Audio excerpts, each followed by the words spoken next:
अस्सलाम वालेकुम नाज़रीन, टीवी न्यूज़ में बलीकार मारवी थी हेडलाइन के आगे कंदासी शंघाई ताउन तंजीम के इजलास में शिरकत लाइ उज़्बेकिस्तान के शहर समरकंद पहुतल वज़ीर आज़म शहबाज शरीफ रूस के सदर व्लादिमीर पुतिन से मुलाकात कई है। मुलाकात में बतरफ़े सहकार सिक्योरिटी और गडियल दिलचस्पी वारनि मामलन ते ख़यालन जी ॾेवट कई वई।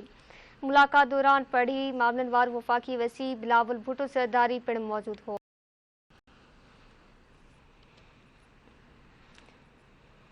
शंघाई ताउन तंजीम के इजलास में शिरकत लाइ उज़्बेकिस्तान के शहर समरकंद पहुतल वज़ीर आज़म शहबाज शरीफ रूस के सदर व्लादिमीर पुतिन से मुलाकात कई है।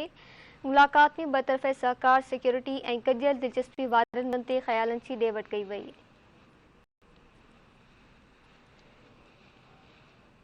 ख़बर शंघाई ताउन तंजीम के इजलास में शिरकत लाइ उज़्बेकिस्तान के शहर समरकंद पहुतल वज़ीर आज़म शहबाज शरीफ रूस के सदर व्लादिमीर पुतिन से मुलाकात कई है। मुलाकात में बतरफ़े सहकार सिक्योरिटी और गडियल दिलचस्पी वारनि मामलन ते ख़यालन जी ॾेवट कई वई। मुलाकात दौरान पढ़ी मामलन वारो वफ़ाक़ी वज़ीर बिलावल भुट्टो ज़रदारी पिण मौजूद हो।